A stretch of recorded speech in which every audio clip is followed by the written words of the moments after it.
Olá a todos, que a paz do Senhor esteja sobre cada vida, sobre cada um de vocês que estão vendo esse vídeo nesse momento. Nós estamos no Horto Florestal da minha cidade, o Joelson está filmando, e para esse vídeo dos Sementes da Graça eu quero trazer uma revelação que Deus me deu, algo que foi particular. E talvez se você procurar no YouTube Robertson Vianney, você vai ver trechos dessa mensagem. Não alimente a serpente com o pó da terra. Então eu acho interessante que ela esteja na íntegra, ainda que não em um púlpito, ainda que não em um templo religioso, mas eu acho interessante que ela esteja na íntegra, na internet, disponível no YouTube a quem quiser, a cada um de vocês. A gente está aqui num lugar aberto, muitas pessoas passando, carros passando. Se porventura esse microfone captar algum som de uma música que é indesejável, já que eu e o Joelson já percebemos várias músicas indesejáveis tipo funk aqui atrás, é porque o espaço é público, não tem como a gente controlar isso, mas é excelente para filmagem e a gente está aqui no Horto Florestal então. E falando sério agora, eu quero, em Gênesis capítulo de número 3, fazer uma leitura um pouco extensa, mas ela é necessária para a compreensão do texto. Lembrando que a minha versão é a versão King James. Eu vou ler pausadamente para que você entenda. E você, com a sua versão, também vai acompanhando, já que os sinônimos mudam, mas o sentido é o mesmo, você sabe disso. Eu quero fazer só um aviso para você se desfazer das suas armas teológicas, seja lá se você é um reformado, seja se você é pentecostal, até daqueles que diz quando eu canto, quando louvo o diabo passa mal. Se desprenda das suas armas teológicas e da sua teologia sistemática, porque eu quero fazer um lembrete a você que Deus é tão imenso que não cabe na teologia sistemática de ninguém. Cabe num coração quebrantado e contrito. O Evangelho é assim. Então eu quero trazer uma mensagem sobre a graça de Deus, sobre o Evangelho. Nada de cunho teológico mostrando ponto de vista, isso e aquilo, essas babaquices de o Robertson é calvinista, o Robertson é arminiano, o Robertson ou é assembleiano, o Robertson... Para com isso. Eu quero trazer uma mensagem de uma revelação que Deus me deu. Em Gênesis capítulo de número 3, do primeiro versículo em diante, peço paciência também a você, que se a Bíblia, a página girar porque ela virar, né? É porque está ventando aqui. Se eu bater é porque os mosquitos estão voando também. E eu também vou precisar de um tempinho que você tenha paciência para eu virar a página da Bíblia, já que a gente não tem apoio aqui. Eu estou com a Bíblia numa mão e o microfone na outra. Gênesis capítulo 3, o primeiro versículo diz assim: A serpente era o mais astuto de todos os animais dos campos, que Jeová Deus, ou Yahvé Deus, tinha feito. E aconteceu que ela questionou com a mulher: Então foste isso mesmo que Deus falou? Vós não podeis comer de nenhum dos frutos das árvores do jardim? Ao que declarou a mulher à serpente: Nós podemos comer dos frutos das árvores do jardim, mas do fruto da árvore que está no centro do jardim. E que árvore é essa? A árvore do conhecimento do bem e do mal. Haviam duas árvores no centro do jardim, ou pelo jardim, melhor dizendo. Uma delas era a árvore do conhecimento do bem e do mal. Essa Deus disse: olha, você não pode comer. Mas do fruto da árvore que está no centro do jardim, Deus disse: dele não comereis, nem nele tocareis, ou nele não tocareis, para que não morrais. A serpente então alegou à mulher: com toda certeza não morrereis. Ora, Deus sabe que no dia em que dele comerdes, vossos olhos se abrirão, e vós, como Deus, sereis conhecedores do bem e do mal. Quando a mulher observou que a árvore realmente parecia agradável ao paladar, muito atraente aos olhos, e além de tudo desejável para dela se obter sagacidade, e essa versão King James eu gosto dela por isso, porque diz sagacidade e não conhecimento como outras versões, já que ela aponta qual é o sentido desse conhecimento, que Adão e Eva não precisavam dele. É um conhecimento para o mal, propenso ao mal, então se torna uma sagacidade. Tomou do seu fruto, comeu e deu ao seu marido, que estava em sua companhia, e ele igualmente comeu. Então os olhos dos dois se abriram e perceberam que estavam nus. Em seguida entrelaçaram folhas de figueira e fizeram cintas para cobrir-se. Naquele dia quando soprava a brisa vespertina ou na viração do dia, em outras traduções, o homem e sua mulher ouviram o som da movimentação de Yahvé, ou a voz de Deus, em outras palavras, em outras traduções, melhor dizendo, que estava passeando pelo jardim e procuraram esconder-se da presença do Senhor entre as árvores do jardim. Mas o Senhor Deus convocou ao homem indagando: onde é que estás? O homem declarou: ouvi o som do teu caminhar no jardim, e vendo que estava nu, tive receio, por essa razão me escondi. Então Deus o questionou: e quem te fez saber que estavas nu? Até então o homem não percebia isso. Comeste então da árvore que te proibi de comer? Replicou o homem: foi a mulher que me deste por auxiliadora. Ela me deu o fruto da árvore e eu comi. Ao que o Senhor Deus inquiriu a mulher: que é isso que fizeste? Redarguiu a mulher: a serpente me enganou e eu comi. Então Deus determinou à serpente: porque fizeste isso, és maldita entre todos os animais domésticos e o és entre todos os animais selvagens.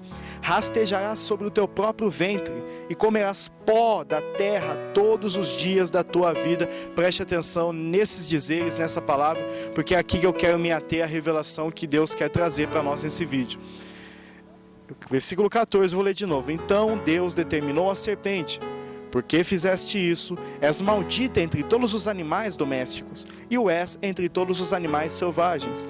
Rastejarás sobre o teu próprio ventre, e comerás pó da terra todos os dias da tua vida. Estabelecerei inimizade entre ti e a mulher, entre a tua descendência e o descendente dela, porquanto este te ferirá a cabeça, e tu lhe picarás o calcanhar. Para a mulher sentenciou o Senhor: multiplicarei grandemente o teu sofrimento na gravidez. Em meio à agonia dará à luz filhos. Seguirás desejando influenciar o teu marido, mas ele te dominará. Então voltou-se para o homem e ordenou: porque escutaste a voz da tua mulher e comeste da árvore que eu te proibira comer, maldita é a terra por tua causa. Com sofrimentos obterás do solo o teu alimento todos os dias da tua vida. A terra produzirá espinhos e ervas daninhas, e tu comerás das plantas do campo. Com o suor do teu rosto comerás o teu pão. Até então o homem não trabalhava da forma que nós conhecemos e passou a fazer isso. E terás de comer das plantas do campo, com o suor do teu rosto comerás o teu pão, é o verso 19, até que voltes ao solo, pois da terra foste formado, porque tu és pó, e ao pó da terra retornarás. Assim Adão deu à sua mulher o nome Eva. Eva então não tinha nome, era varô, porque do varão foi tomado. Agora chama Eva, porquanto ela seria a mãe de toda a humanidade. Fez Jeová, Yahvé, Deus, túnicas de pele, e com elas vestiu Adão e Eva, sua mulher. Então declarou Yahvé Deus: eis que agora o ser humano tornou-se como um de nós, conhecendo o bem e o mal. Não devemos permitir que ele também estenda a sua mão e tome do fruto da árvore da vida, e comendo possa viver para sempre. Por isso o Senhor expulsou o ser humano do jardim do Éden e fez que ele lavrasse a terra da qual havia sido formado. Deus baniu Adão e Eva do lado leste do Éden e estabeleceu seus querubins. Deus baniu Adão e Eva, no verso 24, e no lado leste do jardim do Éden estabeleceu seus querubins e uma espada flamejante que se movia em todas as direções, evitando assim que alguém tivesse acesso à árvore da vida. Bom, é somente até aqui mesmo, verso 24. Nós lemos todo o capítulo 3, na verdade. Eu quero chamar a atenção, eu vou ser um pouco... Não sei se vou ser um pouco extenso nesse vídeo ou vou conseguir resumir bem. Eu só quero passar aquilo que Deus tem para nós. Eu vou tentar ser breve. A palavra de Deus diz que desse mundo caótico, eu não sei ao certo como se tornou caótico. Alguns teólogos dizem que Deus criou a terra no estado caótico, porque em Gênesis 1 e 1 tem um abismo entre Gênesis 1 e 1 e Gênesis 1 e 2. No princípio criou Deus os céus e a terra, e no verso 2 diz: e a terra era sem forma, ou veio a estar sem forma e vazia, e o Espírito de Deus parava sobre a face do abismo. Bem, eu não sei o que houve. Alguns dizem que quando Jesus menciona: eu via Satanás cair do céu como um raio, esse impacto da queda de Lúcifer do diabo, de Satanás, fez com que tudo se tornasse caótico e Deus foi recriando tudo, o Espírito se movia sobre a terra, guardando a terra. Isso são questionamentos teológicos, cada um tem um ponto de vista, doutores em divindade divergem disso, mas isso, quando é muito além da compreensão, é porque não precisamos saber ao certo. Só o que é tudo o que nós precisamos saber sobre Deus está na pessoa de Jesus. Amém? É isso que eu quero dizer. Tudo o que precisamos saber sobre Deus está na pessoa de Jesus, porque em Hebreus diz que Ele é a expressão exata. Ele é a expressa imagem de Deus. É o seu Filho, Jesus. Quando Deus cria todas as coisas, já dizendo haja luz, a luz teve que dar um jeito de aparecer, Ele começa a criar as coisas, até uns dizem, chamam a atenção para a gente prestar uma atenção maior, né? Que Deus começa a criar coisas de coisas que já existem, de elementos que já existem, cria os animais, faz separação entre águas e águas, vê os dias, diz que é bom, até que chega um momento que Ele vai criar um ser, que Ele diz, façamos o homem, façamos, no plural. Deus é um Deus trino, é Pai, Filho e Espírito Santo.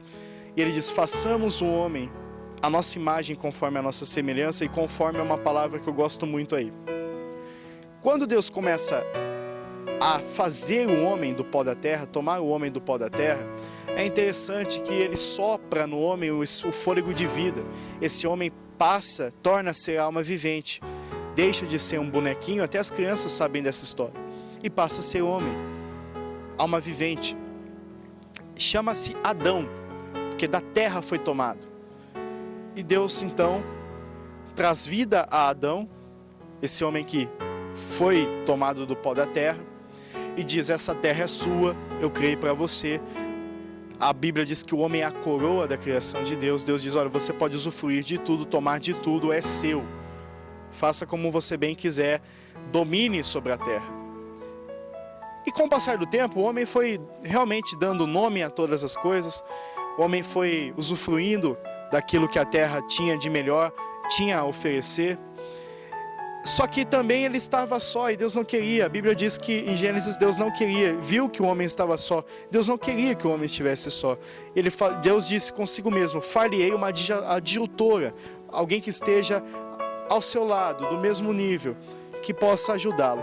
Deus deita o homem em um sono profundo e tira da sua costela aquilo que nós conhecemos hoje como mulher.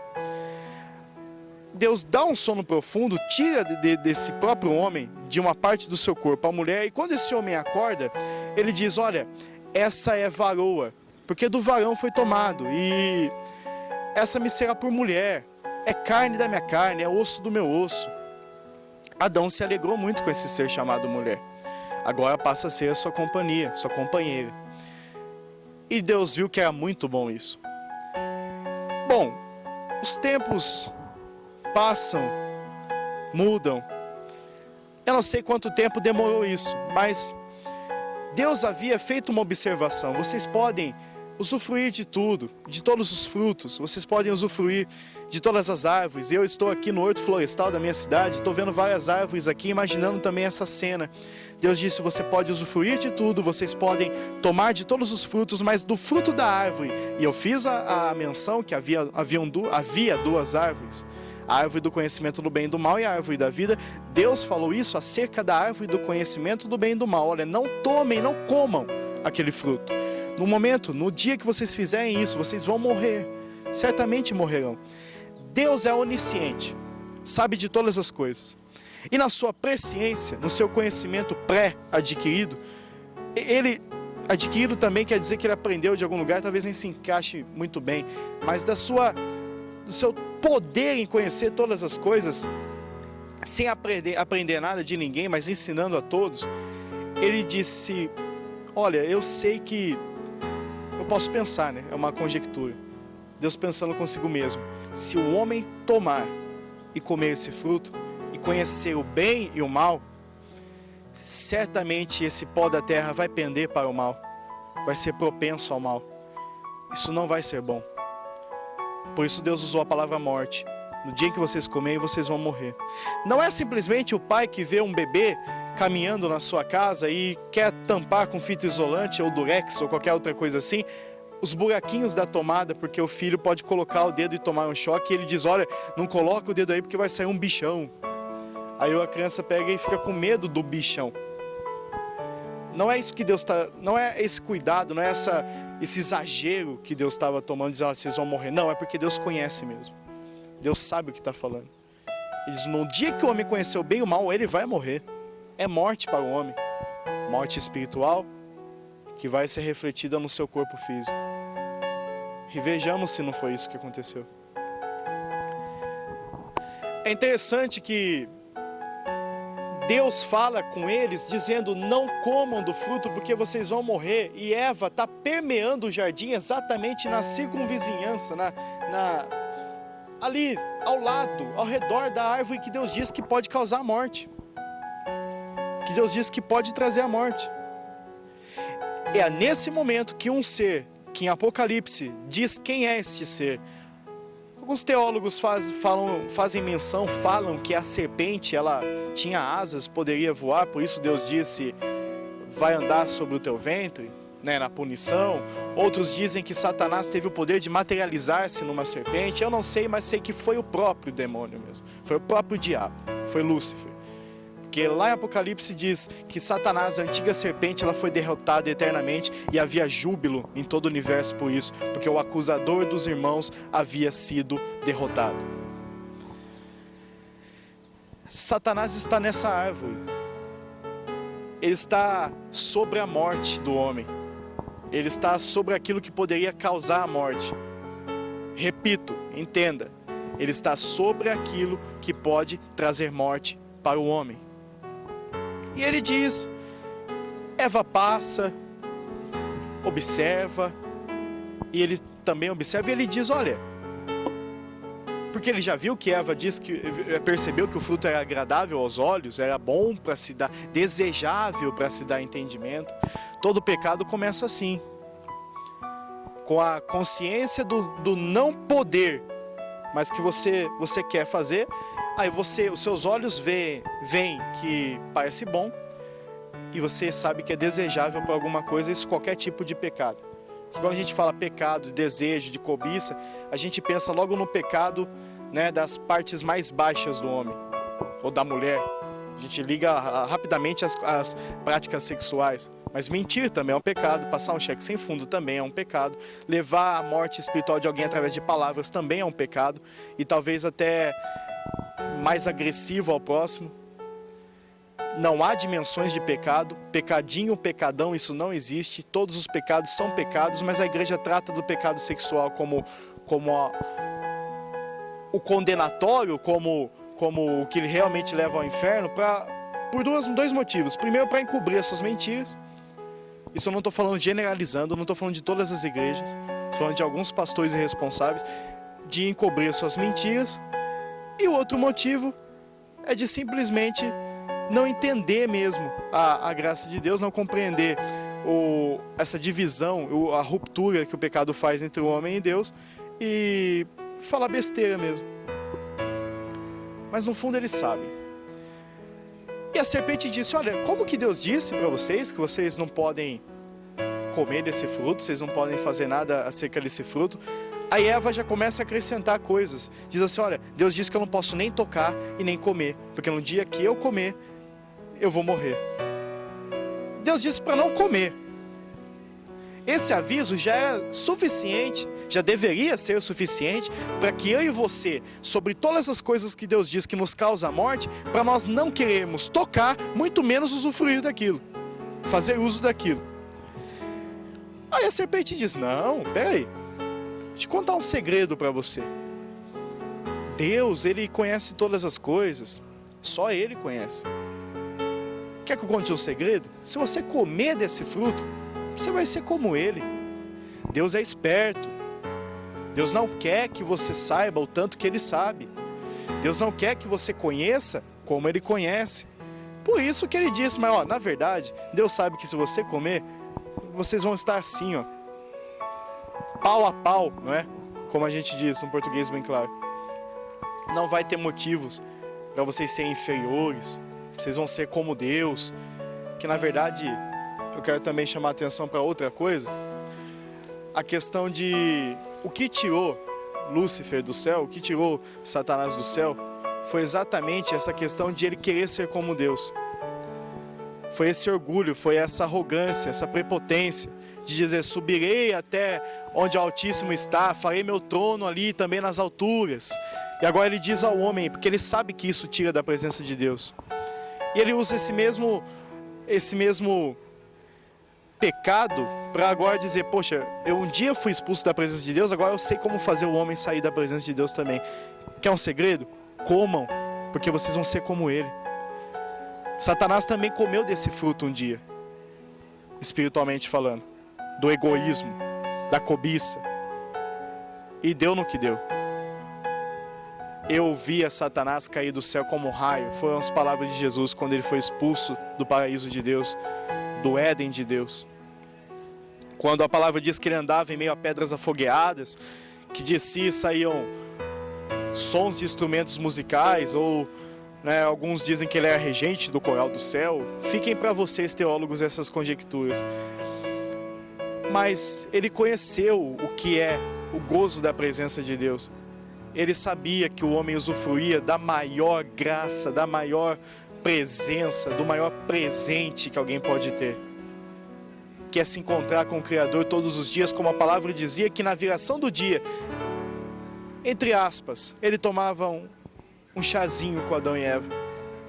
Entenda o que eu estou dizendo, entenda o espírito do que eu estou dizendo.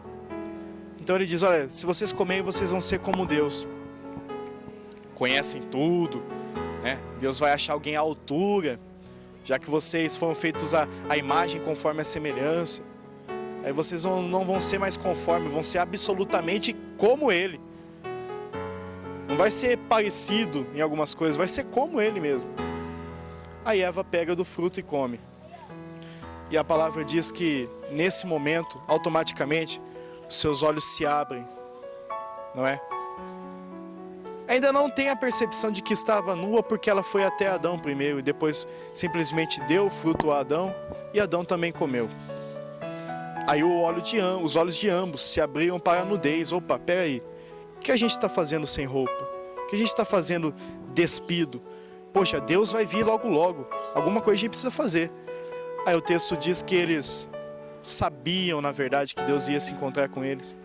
E a pior coisa que existe na vida do ser humano é quando aquilo que trazia mais luz, mais esperança, aquilo que trazia mais graça, aquilo que trazia mais vida, mudança, aquilo que era mais desejado, se torna o pior pesadelo da vida do homem, que é a presença de Deus. Isso é horrível. Uma das piores coisas que pode acontecer na vida do ser humano. Pois bem, eles percebem que estão nus e eles começam a pegar folhas, a costurar. Pegaram folhas e começaram a entrelaçar essas folhas para cobrir a sua nudez. E de repente, quando eles ouvem os passos de Deus indo em direção a eles, eles se escondem atrás de arbustos, atrás de árvores, atrás de alguma coisa que pudesse escondê-los da presença de Deus.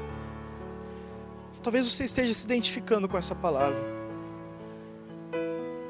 Talvez você possa pensar: poxa, como minha vida era abençoada, como coisas tremendas aconteciam, como é diferente tudo isso. Agora parece que eu sei que Deus estará falando comigo em determinados lugares, e eu fujo desses lugares porque eu não quero encontrar a presença que vai chocar a minha vida, combater o meu pecado, ou que vai expor a minha vida a essa agressão do Evangelho, a essa agressão da palavra de Deus, dizendo que haja mudança dentro de você. Estou falando para pessoas afastadas, estou falando para ministérios arruinados, estou falando para pastores que carregam em si o título de fracasso, de fracassados. Estou falando para ministros de louvor, estou falando para pessoas que foram criados e participavam, gozavam dessa santidade, do primeiro amor, de dizer: poxa, como eu estou super santo, aí se depararam com a realidade de que agora conhecem a si mesmo primeiramente e não gostaram de conhecer o que conhecem. Não gostaram de poder entender, de poder ter acesso ao conhecimento de que é pó da terra. E simplesmente quer agora se esconder. Começa a tapar os seus defeitos, começa a tapar o seu pecado com coisas que você constrói com sua própria mão, dizendo: Deus não vai me ver dessa forma, Deus não vai ver tudo isso, ou Ele vai ponderar, ou Ele vai simplesmente fazer vista grossa para isso. Mas tem um sentimento dentro de você que está mudando, meu irmão. Aquele sentimento de prazer pela voz de Deus, agora não é mais um sentimento de prazer, é um sentimento de pânico, de desespero.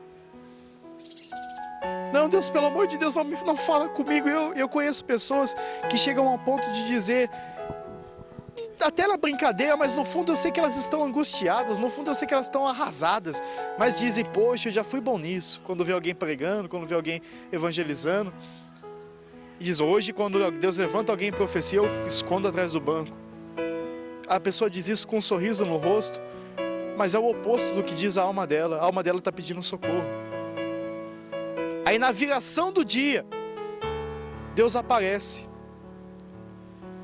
e eles estão escondidos. A voz de Deus é inconfundível e a voz de Deus é poderosíssima. Quando Deus diz, numa pergunta que ecoa para as nossas vidas até os dias de hoje, como um peso da palavra e da intensidade com que o próprio Deus disse naquele dia no jardim: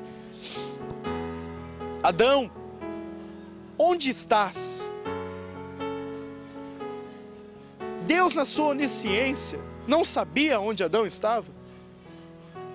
É claro que Deus sabia onde Adão estava, tremendo de medo atrás de arbustos, de árvores. O que Deus queria com essa pergunta era dizer: meu filho, olha para mim nesse momento. Deus está dizendo para você: filho, filha, cadê você? Eu te criei com tanto amor, gerei você do pó da terra, soprei em ti fôlego de vida. Você não tinha vida, filho, você não tinha vida, filha, você lembra? Eu soprei em você o fôlego de vida. Aí sai, tremendo, os dois, o casal 20. Senhor, a gente ouviu a tua voz e a gente se escondeu porque a gente estava nu. Poxa, era o maior prazer de Adão e Eva ouvir a voz de Deus. Agora se torna um pior pesadelo.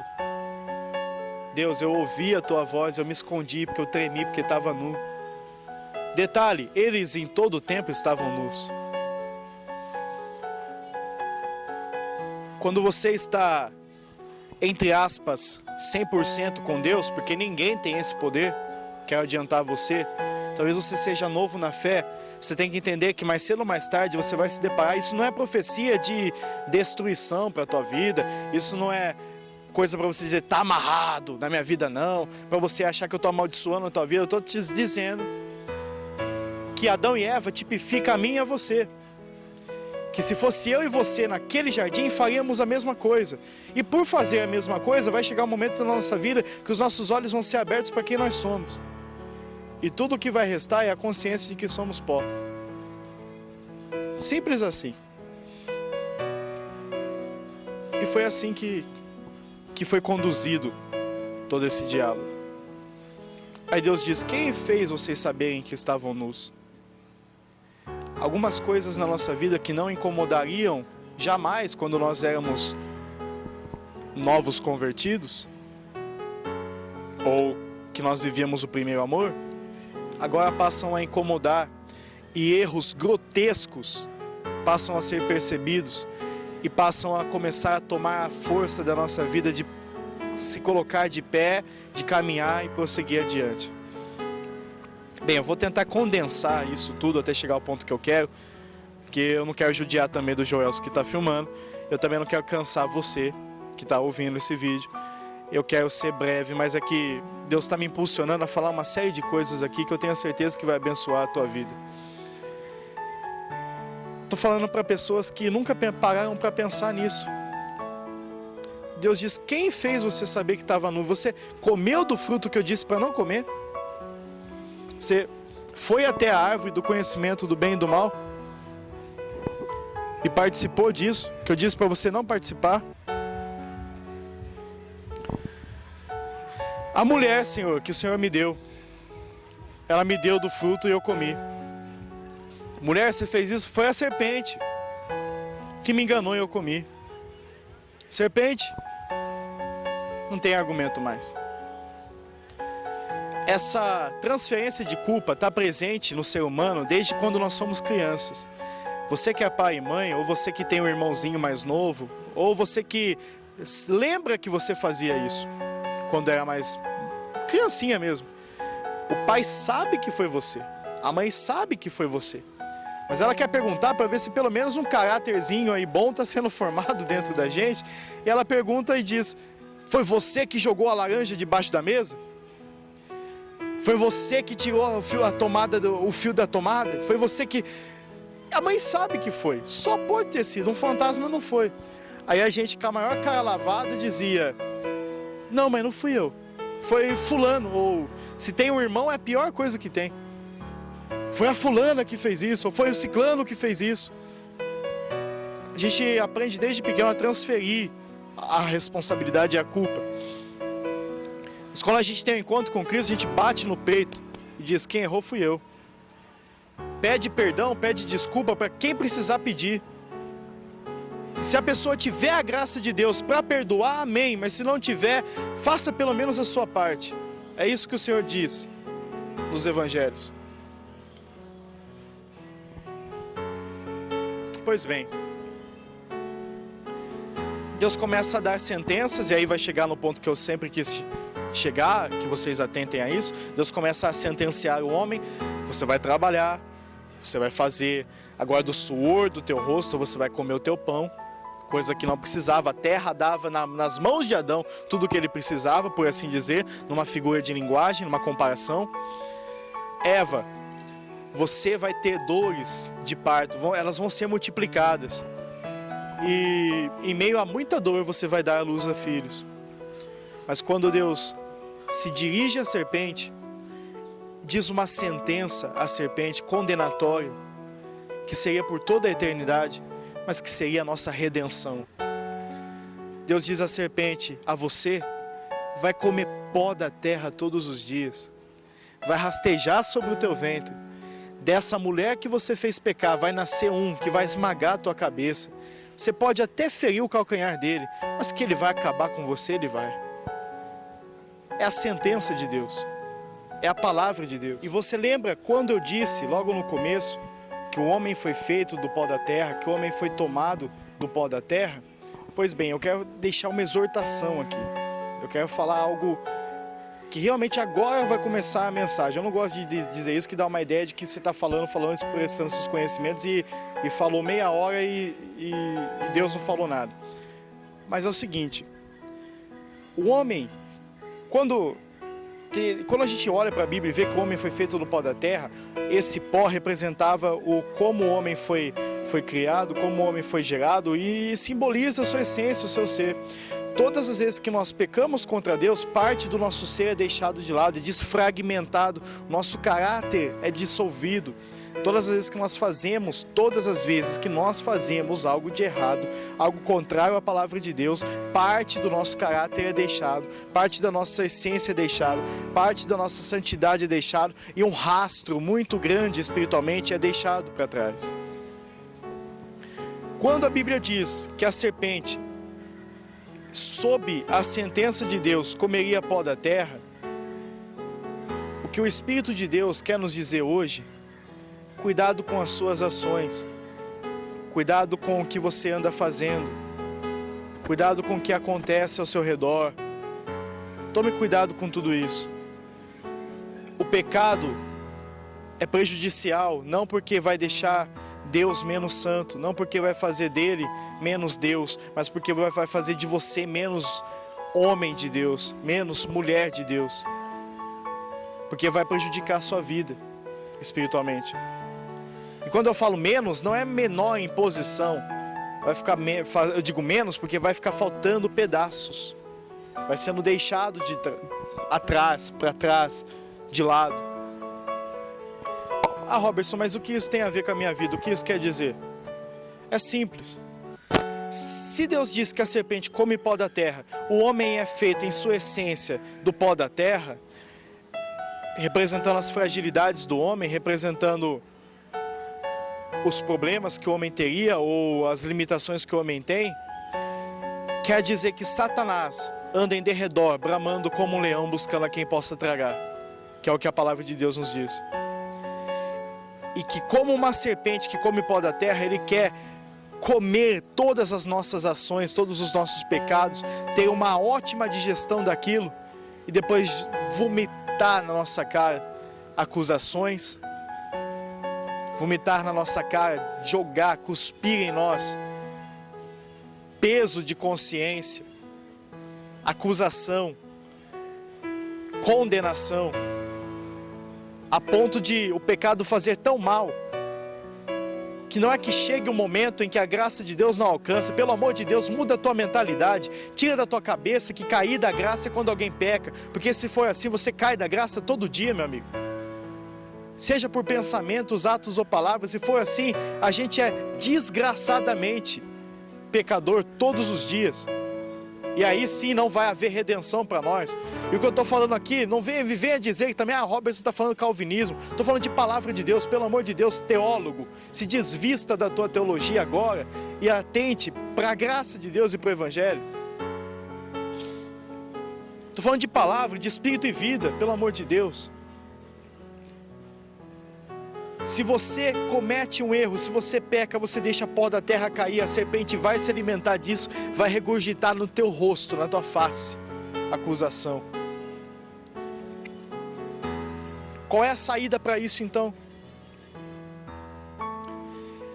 Se nós continuarmos nos vestindo com folhas de figueira e tentar encobrir o nosso pecado, a gente não vai alcançar diante de Deus justificação nenhuma. Mas a partir do momento em que Deus mata um animal, quando nós nos apresentamos diante dele, dizendo eu pequei, talvez o que Deus esperasse, eu não gosto de usar essa palavra esperasse, porque dá a entender que Deus foi pego de surpresa. Deus nunca é pego de surpresa, nem a respeito às coisas que acontecem, muito menos a respeito a nós, mas é uma expressão humana. Agora, é a única palavra que me vem à mente para dizer, mas parece que Deus estava esperando, parece que Deus estava esperando uma resposta de Adão do tipo, não, Deus, eu pequei contra ti. Não houve essa resposta. Mas isso Deus também sabia que não haveria. Por isso eu disse, parece que ele estava esperando. Porque Deus conhece todas as coisas.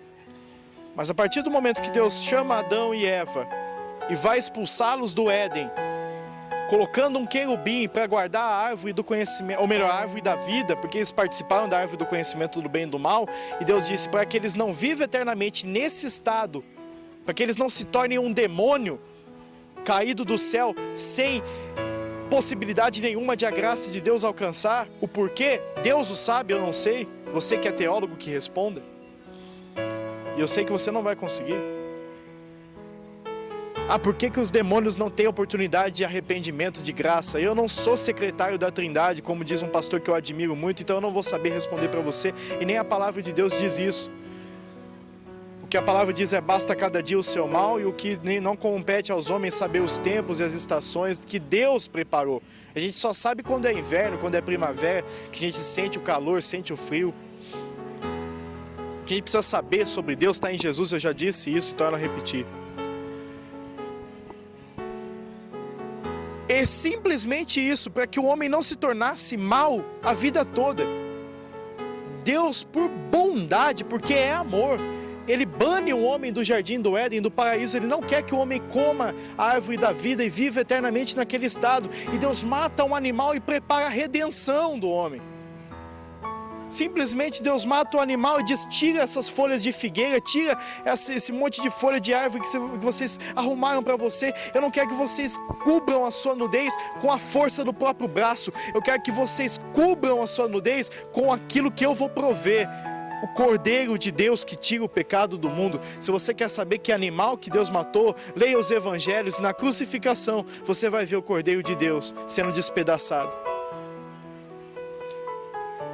E cada chicotada nas costas de Jesus representava a tesoura da graça de Deus, no ateliê da graça, que surgiu lá no Éden, que se estende a minha vida hoje e a tua vida, de Deus cortando a pele desse cordeiro, fazendo-o sangrar, para vestir a minha vida e vestir a tua vida, para que hoje, quando dois homens forem ao templo, e um bater no peito e dizer: graças te dou, ó Pai, porque não sou como esse homem miserável pecador, o outro que é considerado miserável pecador, possa nem se achar digno de dobrar os seus joelhos, de falar alguma coisa, e simplesmente dizer: tem misericórdia de mim porque eu sou pecador. E esse sim ser justificado, enquanto o outro, com suas vestes produzidas por si mesmo, com a sua autopiedade, com a sua autocomiseração, com a sua boa moralidade, com tudo isso, não que o cristão não deva ter boa moralidade,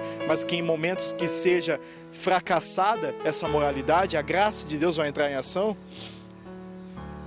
O que reconhece, batendo no peito, dizendo: miserável homem que sou, como Paulo, é justificado, enquanto o religioso fariseu hipócrita, que muito religioso hipócrita não é justificado, não alcança justificação. Pode ser papa, pode ser pastor, presidente, presbítero, quem seja, grande evangelista, pode estar na TV. Se tiver esse espírito de arrogância, são folhas de figueira que vão secar, vão cair, e a nudez vai continuar aparecendo, mas as vestes que Deus criou são diferentes. Ela vai nos vestir por toda a eternidade, são vestes de justiça. São as vestes de um filho pródigo que volta, e o pai veste, põe anel na mão, sandália nos pés, se regozija, dizendo: trazei a melhor roupa, porque esse meu filho estava morto e reviveu, estava perdido e foi achado. Aleluia! Graças a Deus por isso. Não alimente a serpente com pó da terra. E quando você tiver deixado cair pó para o caminho, porque eu estou falando, não adianta eu mostrar a doença e não mostrar a cura. E é isso que muitas vezes a gente faz, aponta o pecado, mas não aponta o que fazer depois disso. Parece que quando o cristão peca, quando ele pecava e não era filho de Deus, vamos dizer assim, que é assim que a religião trata, ele tinha a solução, mas agora que ele peca sendo filho, ele não tem mais solução. Então é assim que a religião trata. Eu quero, em nome de Jesus, na autoridade do sangue dele, trazer uma palavra diferente, só isso. E dizer: filho de Deus, filha de Deus, se você deixou pó cair pelo caminho, lembre-se da palavra de Cristo: eis aí vos dou poder para pisar serpentes e escorpiões. Se beber alguma coisa mortífera, não fará dano algum. Ele nos deu poder. Em meu nome falarão outras línguas. Interprete como você quiser também. Pegarão serpentes, expulsarão demônios, vão curar os enfermos. Você tem poder para olhar para essa serpente que te persegue querendo comer pó, que você deixa cair pelo caminho, ou que deixou cair, ou que hoje vomite no seu rosto tudo isso em forma de acusação, de tribulação, de angústia, de depressão, e diga: eu sei em quem tenho crido, e sei que as vestes que Deus me fez lá no jardim são maiores do que tudo isso, porque, como diz o reverendo Caio Fábio, antes de Deus dizer haja luz, Deus disse haja cruz. E assim há evangelho. Entendeu? Não alimente a serpente com pó da terra. Tome cuidado com as suas ações. É inevitável, é paradoxal, porque é inevitável que pó caia pelo caminho. Mas reconheça, trate isso diante de Deus. Não deixe ser escravo do pecado de novo, porque a Bíblia diz: o pecado não terá domínio sobre vós. Se nós nascemos de novo de fato, se nós estamos andando em novidade de vida, o pecado não tem mais domínio sobre nós. Que em nome de Jesus, na autoridade do Cristo, desta palavra, do Filho do Deus Altíssimo, você seja liberto do que te aprisiona, de todo vício, de toda podridão, de todo pecado, em nome de Jesus. que haja cura para a tua alma e para o teu corpo nesse momento. E que você, quando muitas vezes se sentir acusado, humilhado, fracassado, quando o diabo quiser mostrar para você que você é pó da terra, mostre para ele que também em ti há roupas, criadas pelo próprio Deus, no ateliê da graça, no Calvário, onde ele colocou o cordeiro sobre a mesa e começou a matar aquele animal que representava Jesus no Éden e que é Jesus literalmente nos evangelhos, para vestir a você, para vestir a mim. É isso que eu quero dizer para você. Que haja vida sobre ti, que haja luz e paz sobre a tua vida, e que haja novidade de vida e você seja curado, restaurado na autoridade do nome de Jesus. Não deixe a serpente comer o pó da terra. Não deixe seu caráter se desfigurar, se dissolver pelo caminho. E ainda que isso aconteça por um erro, como Adão e Eva no Éden comeram do fruto que não poderiam ter comido, houve condenação sobre isso. Eles não morreram de fato, mas morreram espiritualmente. E porque não puderam assim participar da árvore da vida, nós não vivemos eternamente hoje. Mas na redenção feita pelo Cordeiro, um dia o nosso espírito, a nossa alma vai deixar o nosso corpo, então viveremos eternamente diante dele. Porque aí ele mesmo vai dar do fruto da árvore da vida para que comamos e vivamos eternamente diante dele. Enquanto estivermos nessa terra de agruras, de dor, nessa terra de angústias, lembre-se do poder que ele te deu. Eis aí, vos dou poder para pisar serpentes e escorpiões. Pai, sobre a vida de cada um que está vendo esse vídeo nesse momento, que foi tocado por essa palavra, sobre a minha vida, sobre a vida do Joelson que está filmando, sobre a vida dos que nos cercam, do que nós conhecemos, eu te peço na autoridade do nome de Jesus que o Senhor nos revista de poder, que o Senhor nos revista de autoridade contra essa serpente, enquanto estivermos militando, Pai, nessa terra, contra tudo isso. Que o Teu Espírito esteja sobre as nossas vidas trabalhando de uma maneira poderosa. Levanta o caído nesse momento, cura o enfermo nesse momento, e que nós possamos ouvir testemunhos através desta palavra. Em o nome do Senhor Jesus. Amém. Não se esqueça da comunidade Puro Evangelho. Esse vídeo vai ser postado lá, ou se você já vê na comunidade Puro Evangelho, está vendo pela comunidade, mas compartilhe também. Deixe o seu comentário, divulgue aonde você puder, que sirva de bênção para outras vidas, em nome de Jesus. Amém.